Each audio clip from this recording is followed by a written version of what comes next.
దేవుడు మాత్రమే యోగ్యుడు అని వాళ్ళు తెలుసుకున్నారు. కన్న తల్లి మరియను ఎందుకు వారు పూజించలేదంటే వాళ్ళు పూజకు అర్హులు కాదు అని ఆ తల్లిని కూడా వాళ్ళు పూజించలేదు. అయితే అందుకనే విగ్రహారాధన అనేది మనకు ఉండకూడదు అంటారు.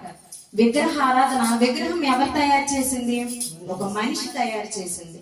ఆ మనిషి తయారు చేసిన దాంట్లో ఆత్మ ఉంటుందా? దేవుడు ఉంటాడా?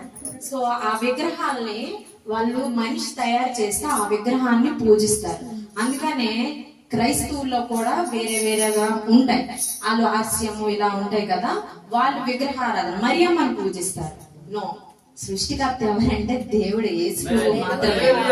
ఆ మరియమ్మని ఎన్నుకున్నాడు. ఎందుకు ఎన్నుకున్నాడంటే ఆమెలో పాపం లేని స్త్రీ ఆమె. సో ఆమెను ఎన్నుకున్నారు అంతవరకే, కానీ ఆవిడ్ని పూజించడం కాదు.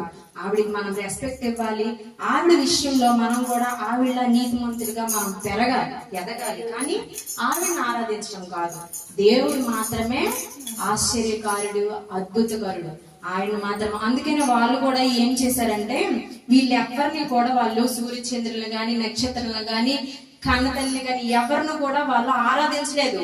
దేవుడిని మాత్రమే వాళ్ళు ఆరాధించారు. దేవుడు మొత్తమే ఆరాధనకు యోగ్యులు అని వాళ్ళు తెలుసుకున్నారు.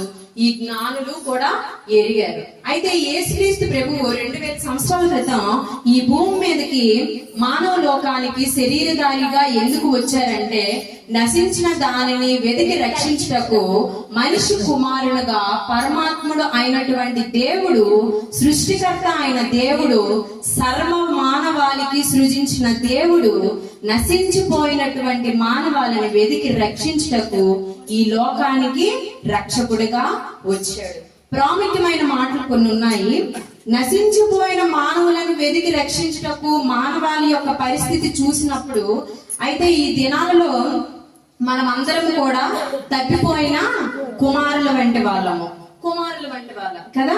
సో ఆ దేవునికి మనము దూరస్తులుగా ఉన్నటువంటి వారిగా ఉన్నాము. ఎలాంటి పరిస్థితుల్లో ఉన్నామంటే ఏది కూడా అంటే కొంచెం ఇప్పుడు ఆరాధన జరుగుతున్న కొంత సమయం దేవుని దగ్గర మనం భయభక్తులు కలిగి జీవిస్తాం.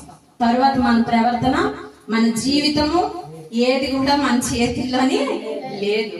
సో నేను ఒక ఎగ్జాంపుల్ చెప్తాను. ఒక జాతరకి ఒక ఫ్యామిలీ అంతా కూడా వెళ్ళారంట. ఆ ఫ్యామిలీ అంతా ఒక జాతరకి వెళ్ళేటప్పుడు ఒక కుమార్తె, తనకి చిన్న పాప ఉందంట. ఆ పాపను తీసుకొని జాతరకి వెళ్ళేటప్పుడు అక్కడ పేరెంట్స్ ఈ కుమార్తెను పట్టుకొని వెళ్ళేటప్పుడు ఆ జాతరలో ఆ కుమార్తె తప్పిపోయింది. ఆ ఇద్దరు పేరెంట్స్ ఒక దగ్గర ఉన్నారు, కుమార్తె మాత్రం తప్పిపోయింది. సో వాళ్ళు ఈ పాపని వెతుకుతా ఉంటున్నారు, ఎక్కడ దొరకట్లేదు. జాతర కదా, చాలా పెద్దగా ఉంటుంది, సో అక్కడ దొరకట్లేదు. సో ఈ కుమార్తె తప్పిపోయింది. అక్కడ తప్పిపోతే ఏడుస్తా ఉంది ఈ కుమార్తె. ఒక దగ్గర తల్లిదండ్రులు కనిపించలేదని కుమార్తె ఏడుస్తా ఉంది, జాగ్రత్తగా వెళ్ళండి. అయితే ఈ కుమార్తె ఏడుస్తా ఉంటే ఒక యవనస్తుడు మీలాంటి వాడే వెళ్ళి ఆ కుమార్తెను తీసుకొని, ఎందుకమ్మా ఏడుస్తున్నావు అంటే, నా పేరెంట్స్ నాకు కనిపించట్లేదు, తప్పిపోయారు అని చెప్పారు. సో నా పేరెంట్స్ దగ్గర నన్ను తీసుకువెళ్ళండి అంటే అతను కూడా చాలా ప్రయత్నించాడు, కానీ ఆ తల్లిదండ్రులు కనిపించలేదు. సో ఈ పాప ఇంకా ఏడుస్తా ఉంది. అలాగా ఏడుస్తా ఉంటే అప్పుడు ఆ యవనస్తుడు ఏం చేశాడంటే ఈ కుమార్తెని వాళ్ళ ఇంటికి తీసుకొని వెళ్ళాడు. ఇంటికి తీసుకొని వెళ్ళి చాలా బుజ్జగిస్తున్నా తల్లిదండ్రులు మాత్రమే తలుచుకొని ఏడుస్తా ఉంది. అయితే చాక్లెట్స్ కొనేసి ఇచ్చాడు, తర్వాత బిస్కెట్స్ కొనేసి ఇచ్చాడు. ఆ చాక్లెట్స్ తింటుంది, కొద్దిసేపు ఆపుతుంది ఏడుపు, మళ్ళీ కంటిన్యూ చేస్తుంది. బిస్కెట్స్ తింటుంది, కొద్దిసేపు తింటుంది, మళ్ళీ కంటిన్యూ చేస్తుంది ఏడుపు. అలా మళ్ళీ కొన్ని బొమ్మలు తీసుకొని వచ్చారు. ఆ బొమ్మలను కూడా కొంచెంసేపు ఎంజాయ్ చేస్తున్నారు, ఆడుకుంటుంది, మళ్ళీ కంటిన్యూ చేస్తుంది ఏడుపుని. మళ్ళీ కొద్దిసేపు అయ్యే కొత్త బట్టలను తీసుకొని వస్తున్నారు. ఇలాగ ప్రతి వస్తువుని ఆ పాపని ఏడుపుని ఆ తల్లిదండ్రులను మరిపించడానికి, ఈ పాపని కంట్రోల్ చేయడానికి ఏడుపుని, ఏ వస్తువు అయితే ఆ వస్తువు ఆ పాపకు కావాల్సినవన్నీ కొనేసి ఇస్తూనే ఉంటున్నారు. కానీ పాప మాత్రం ఆ 5 నిమిషాలు 10 నిమిషాలు మాత్రమే అది ఆ వస్తువులతో ఎంజాయ్ చేస్తుంది. తర్వాత మళ్ళీ ఆ తల్లిదండ్రులు గుర్తు చేసుకొని ఏడుస్తా ఉందన్నమాట. అయితే ఆ తల్లిదండ్రులు అలా వెతుకుతా వస్తూ ఉంటే అప్పుడు ఈ ఇంటికి చేరుకున్నారు. ఈ యవనస్తుడి ఇంటికి తల్లిదండ్రులు చేరుకొని అప్పుడు ఆ పాప ఏం చేసిందంటే తల్లిదండ్రులను చూసిన వెంటనే ఈ అబ్బాయి మార్నింగ్ నుంచి నైట్ వరకు ఎన్ని కొనేసి ఇచ్చినా ఎంత అమ్మాయికి బాగా చూసుకున్నా పేరెంట్స్ వచ్చేసరికి వెంటనే ఆ పాప పరిగెత్తుకుంటూ తల్లిదండ్రుల దగ్గరికి వెళ్ళిపోయింది.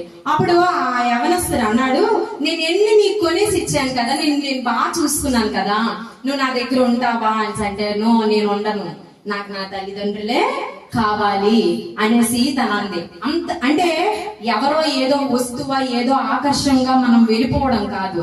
అమ్మాయి ఒకటే, ఎన్ని నువ్వు ఇచ్చినా నువ్వు ఎన్ని చెందినా నాకు మాత్రం నా పేరెంట్సే కావాలని తన ఆ మాట అనుకుంటూనే తను ఉందన్నమాట. అయితే దేవుని పిల్లలమైన మనము తగ్గిపోయాం.